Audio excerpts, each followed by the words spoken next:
2-week-old Labradoodle puppies. This is one of the most fun litter updates that we do. In today's video, we are going to find out, can any of these Labradoodle puppies see? Hi, I'm Claire from Isle Labradoodles, and this is the week 2 litter update for our Onyx Shadow Mini Labradoodle puppies. And in today's video, we are going to discover if they've met their next milestone, which is opening their eyes. Obviously, that's a big deal if you're a Labradoodle puppy and you are just beginning to see the world. We're also going to talk about the important people in your lives, vet, trainers, and groomers, and some tips and tricks for finding those appropriate people. We're going to give you an update, of course, on Mama Misha, and then we're going to start off by talking about weight. Yep, we have some really amazing weights. Misha likes to produce really chunky puppies. Look at how wide this puppy is, and look at her tummy. These are really big minis, but that doesn't mean that they're going to not be minis. That just means that Mama Misha's milk bar, my goodness, that sounds like the title to a movie song. It is the most nutritious and rich milk bar that we have. I think out of all of our Labradoodle mamas, Misha's puppies are always the chunkiest. Now, last time Misha had puppies, we had a little problem with that. Now, what could be the problem? You would think everybody would want really nice, big, round, juicy, plump puppies. Well, what happened last time is we had one puppy who was gorging himself so much that he literally was unable to get up on his legs at the time when he should have been starting to do that. And all the puppies were very all the time. They were splayed out, their tummies were so enormous that rather than getting up and moving around as would be normal at that time, they were just really being sloths instead of Labradoodles. So what we did, we had to put towels underneath the bedding so that we made little hills and valleys that forced the puppies to have to move and to have to use their muscles in order to get around. So there's always a fix. It's wonderful that Misha is such a wonderful mom and that her milk bar is so plentiful. But there is a time when we do want to be sure that the puppies are not so well fed that it is impacting them and slowing down their development in any way. Because what we want to see now is the puppies up on all fours, starting to develop that muscle tone and get a little bit stronger. So we are just making sure and keeping a very close eye on the puppies to make sure that they are moving around as they should and that there aren't any issues with their development in terms of their muscle strength. So far we haven't seen any of that. We do get a lot of laughs looking at how wide these puppies are. You can tell these puppies are incredibly healthy. Their coats just gleam and their weights are incredible. When we do their weights, you won't believe how much they all weigh. Everyone except for Black is over 1 kilogram. And for mini puppies at week 2, that's really quite something. Now, Misha's last litter, we had a similar situation where the puppies were at a much higher weight point than we would normally expect for a litter of mini Australian Labradoodle puppies. And some of our families were concerned that that might mean that their puppies would grow up to be bigger than anticipated. They haven't. They're 1 year old. They're all pretty much exactly where we had estimated they would be, which is around the 22 to 24 pound mark. Those were a little bit bigger because the sire of that litter was a little bit larger than the sire of this litter. But on average, they're right around that perfect mini size that everybody loves so much. Now let's talk a little bit about what's important for you to do as an expectant puppy parent. At this point, there's 3 things you're going to want to be working on, and that's locating a good veterinary clinic, a good groomer, and a good trainer. The first and most important one, of course, is your vet.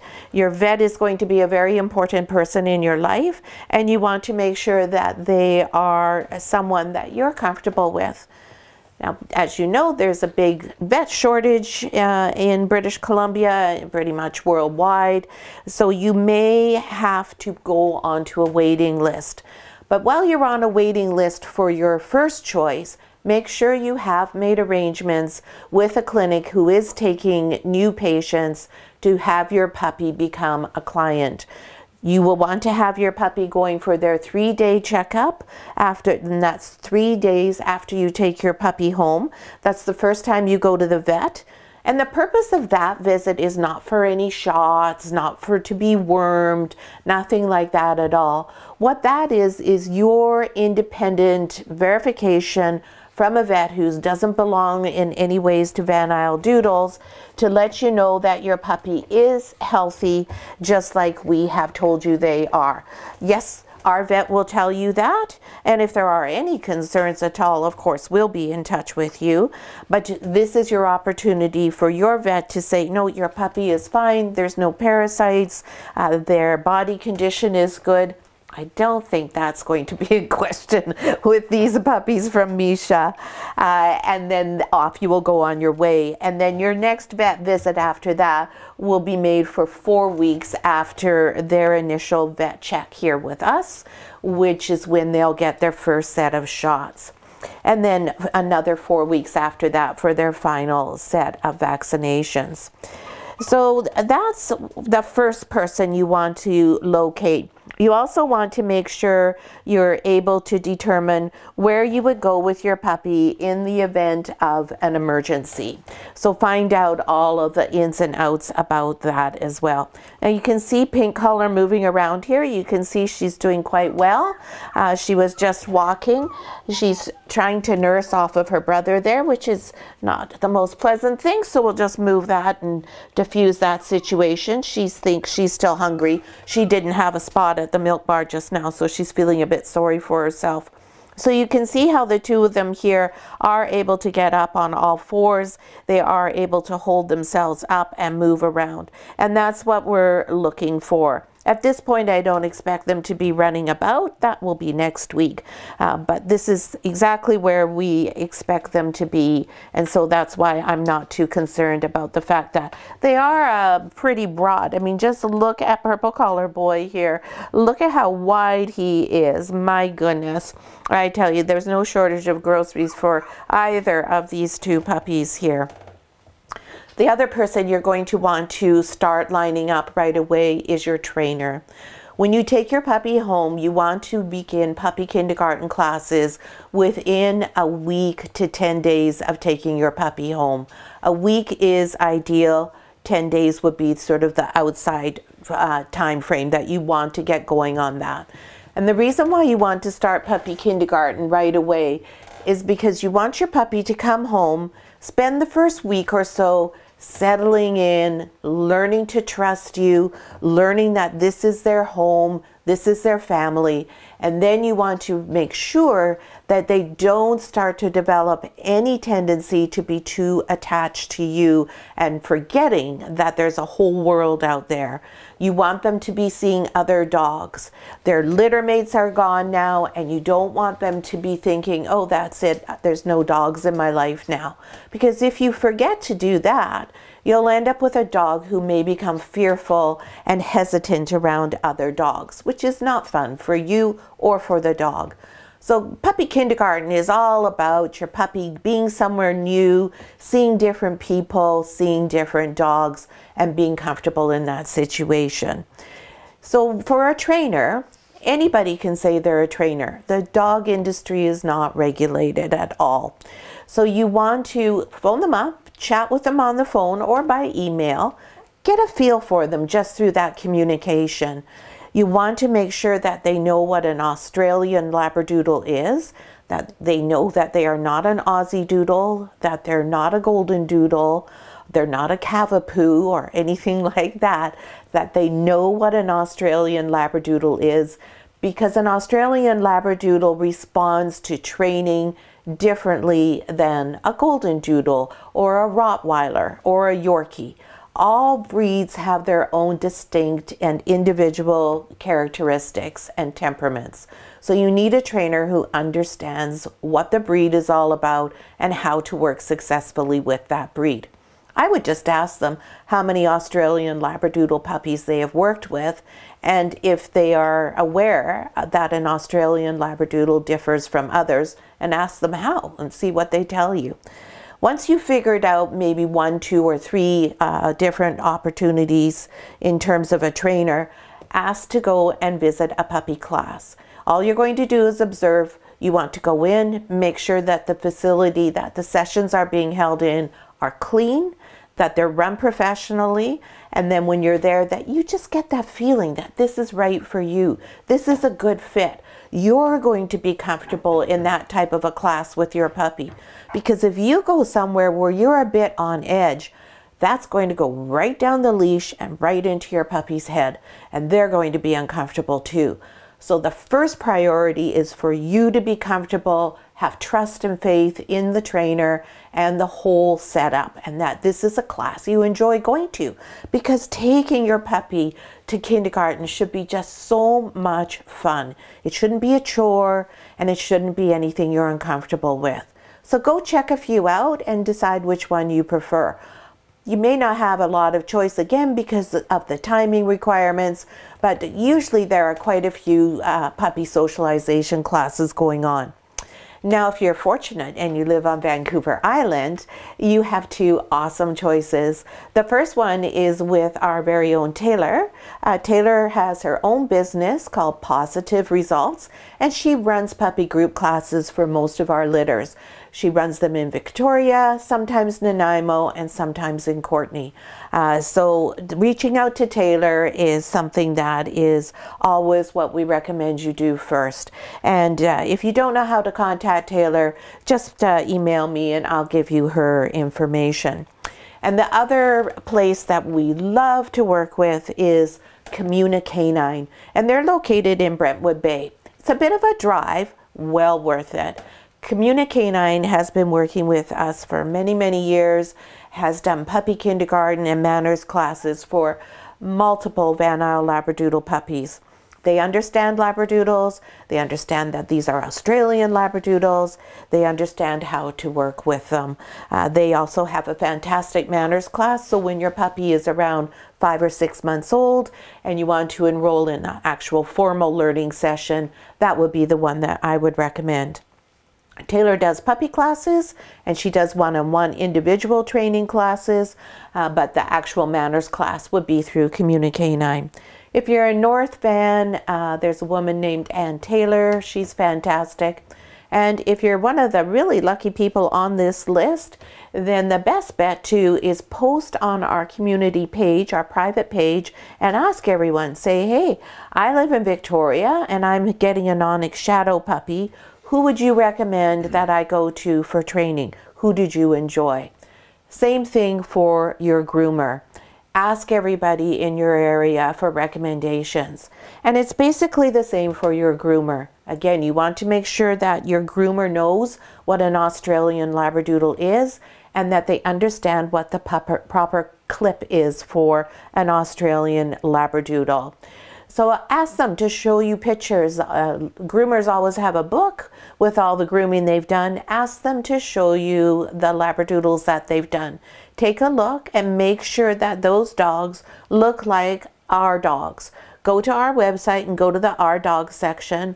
Take a look through all of our dogs, see how they're groomed, and then compare that to the pictures that you see from the groomer.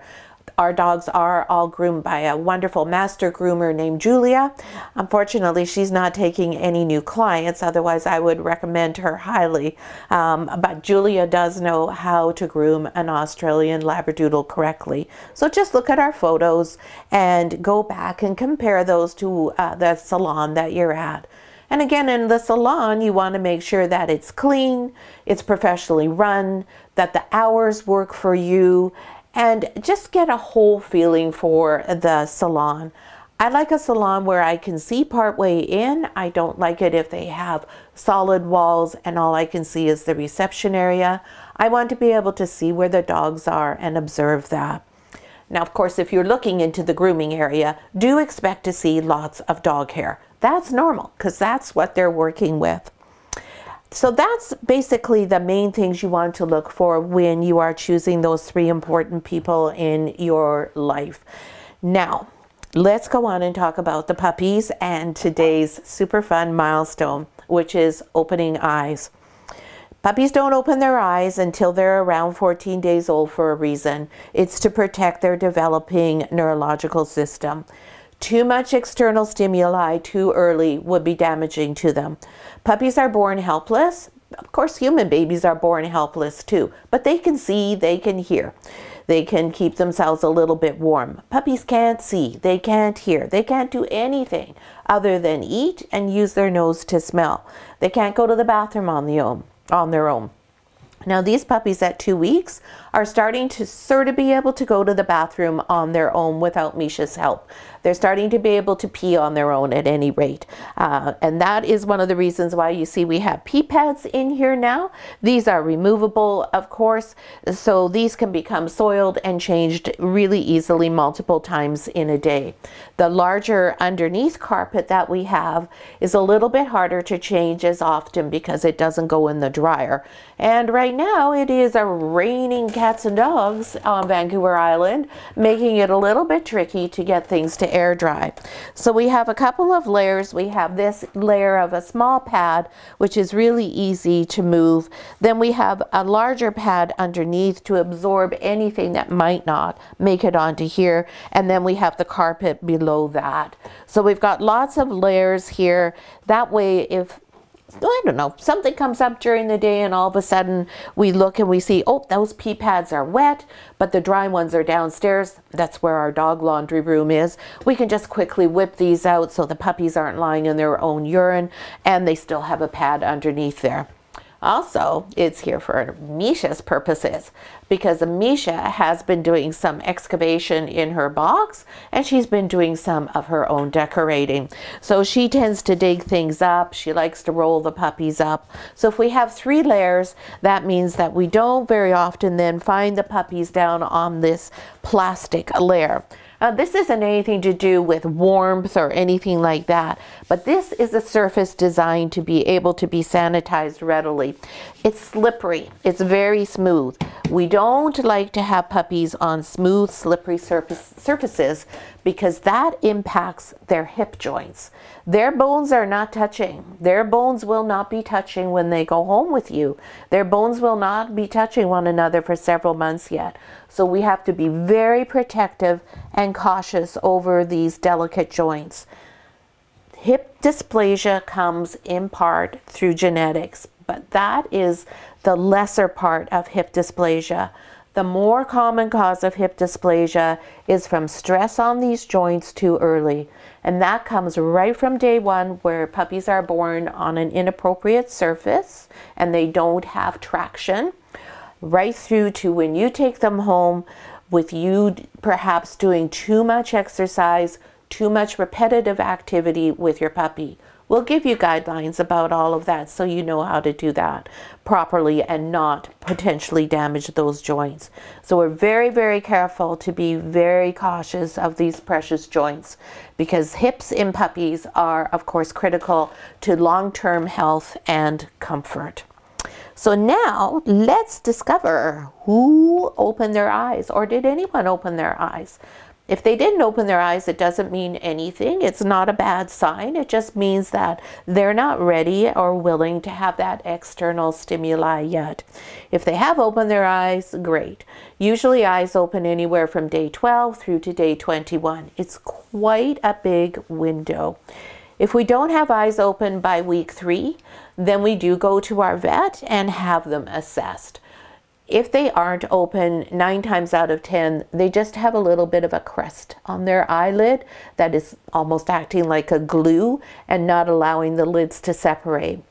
Yes, I can see that, and yes, I can do that myself, but I prefer to go to the vet, make sure that is the only issue we're dealing with, and have the vet do a quick examination of the eye to make sure we're not looking at any other problem that's underlying and lurking below the surface that I can't see.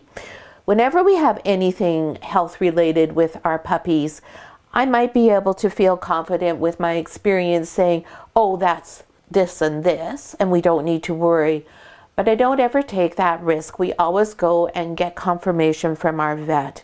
Lots of times there are things that I may never have seen before as a breeder, or also there may be something that appears to be very simple on the surface, but actually there's an underlying issue. So we always like to go and visit our vet. That's why I say your relationship with your vet is important. We enjoy a great relationship with our clinic. We have an excellent vet clinic with really experienced and knowledgeable vets. In particular, our primary vet, Ian, has a very strong breeder focus. So a lot of things to do with breeding and reproduction and young puppies are his specialty. As most vets, your vet, who will be a GP vet, he won't see that many puppies. They'll see dogs. Generally, the focus of their practice will be dogs who are elderly and ill, not so much puppies. Because when your puppy and your dog is young, you don't need to go to the vet, generally speaking, except for maybe once a year for your annual checkup. That's it. So those GP vets see a lot of other things, and usually more elderly dogs. So they don't have as much experience with puppies. That's why we are so thankful that our vet is so puppy focused.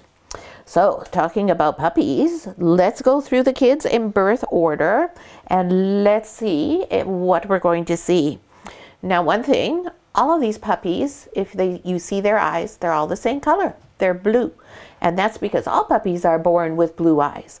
None of these dogs will keep their blue eyes. Blue eyes in an Australian Labradoodle are not preferred.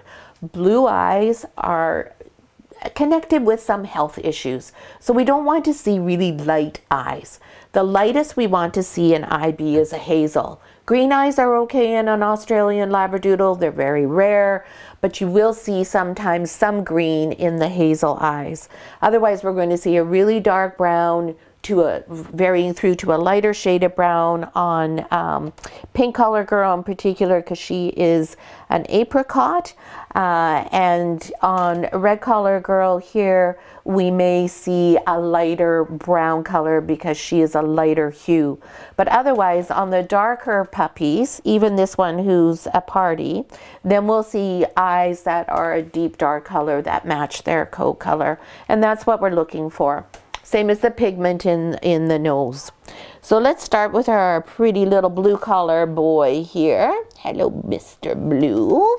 Our handsome little chocolate phantom boy here. And he's not being very cooperative about looking at the camera. Hey, and we can't squeak to get his attention because he still can't hear. But he can see. His eyes are open. And I'll just see if I can fiddle around with his face enough to encourage him to show them to you. Oh, he says, I'm just so tired. Oh, oh, there we go. Did we get a little glimpse? Not much. He's not going to show you too much, but his eyes have opened. They actually just opened today, so they are pretty, still not really wide all the ways open. I go share. We'll try to take pictures. Maybe we'll do pictures tomorrow when the eyes are a little bit more open and share those with our families. But I can tell you Mr. Blue is one of the puppies who has passed that 1 kilogram mark. And he is 1.09 kilograms. And you can just barely see those little slits there. He's showing you a tiny, tiny bit. He says, no, I don't really want to look at the world yet. It's a little bit scary still because it's just my first day being able to see things. Not too sure about whether I like that or not yet. Next we have Mr. Green Collar, who's over here. Mr. Green Collar is our cool two-tone boy. I just love how his markings are with the white underneath, those big socks, and then the dark on top. Mr. Green Collar does not have his eyes open yet. He said, no, thank you very much.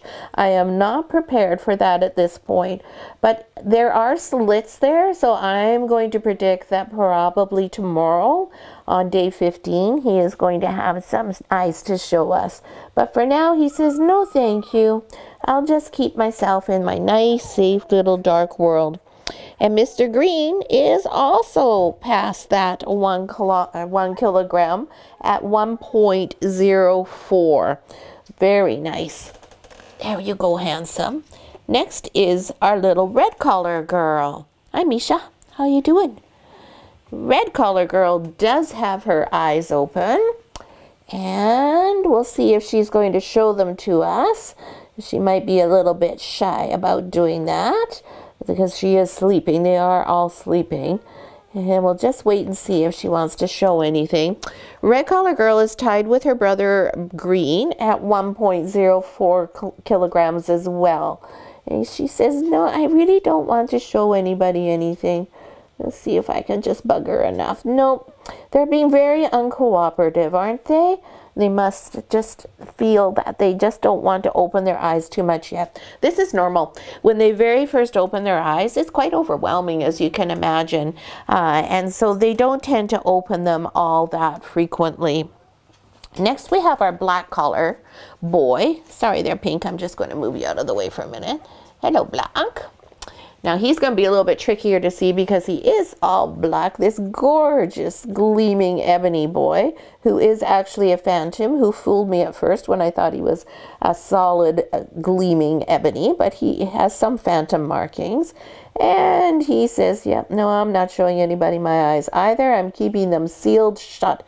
They are opened, but again, it's day one. These puppies all just opened their eyes today, this morning, so they've only had them open for a few hours, so there's not too much that they're willing to share with us at this point.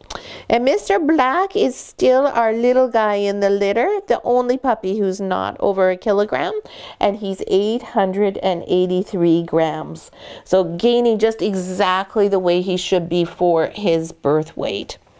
Then we have Mr. Purple, and Mr. Purple has found himself a very comfortable pillow, and he, I think, is the widest out of everybody. He is the biggest puppy in the litter, so I guess that would make logical sense. So we'll see if I can manage to lift him. He's such a big guy. Yeah, can we even get you to come lift up here? There we go. Let's see. Oh my goodness. We need 2 hands with you, a big yawn, and we'll see if you're going to share your eyes with us at all, because his eyes are also open. Again, just today, so we may not get to see very much there from him. He may not be giving us much of a show. Oh, he says, no, I'm just going to yawn and just sit here and be my big chubby self. I just love this guy. He's such a cute sweetheart with his symmetrical markings. Very handsome puppy. And Mr. Purple is 1.13 kilograms, so he is a big fellow. Reynold was just mentioning to me that Rain's puppies, who are mediums and are 3 weeks old, some of them weigh about the same as some of the bigger puppies in this litter. There's one litter in Rain's, or one puppy rather in Rain's litter that Reynold was saying was 1.1 kilograms yesterday. 1.03 yesterday. So it just goes to show you what a difference there can be. Rain does not have the same milk bar capacities that Misha does. Rain and Misha are both eating the same amount. Misha has 6 puppies. Rain has 7. Rain is larger than Misha. She's a medium, and Misha's a mini, right, Misha girl? But they do eat exactly the same amount each day, and Raised puppies are much more of a svelte type of build. They're slender, they're all healthy, and they're all doing well, but they don't have this big chunky self. Now these puppies are going to grow into this. They're not going to stay like this. They will slim down. Once they are weaned and they're eating on their own, they won't have quite as much as of that high level of nutrition that Misha's milk bar seems to provide. And last but not least, we've got our pretty little apricot girl here, Miss Pinky Collar, and she might not be sharing eyes either. No, everybody's very stingy with the eye glances, so we will have to do pictures for you, and we'll post those on our Facebook page so that everybody who's interested can come along and share those. So maybe wait a day or two, we'll catch them when they're a little bit more awake, and we'll get some opened eye pictures to share with everyone. And this little pink girl is not little. She weighs 1.11 kilograms. So she is very, very close to her brother Purple there. And she too, as I was showing you before, has a very ample, broad, wide load going on there. So that's our puppies for this week, and that's our update. We hope you enjoyed it. We'd love it if you would take a moment and drop a comment or two down on our YouTube page for us. That would be so greatly appreciated, or even just a thumbs up is really helpful as well. Now next week when we come back, the puppies may be here, or we may have moved them into the Doodle den. That will depend on the puppies and how much they're moving around. They may all have their ears open by next week, or they may be just one or two have their ears open, or maybe none. But for sure in next week's video, we'll be able to see their eyes. They'll by then be ready to share that with the world. So thanks so much for watching, and we hope you enjoyed the video today.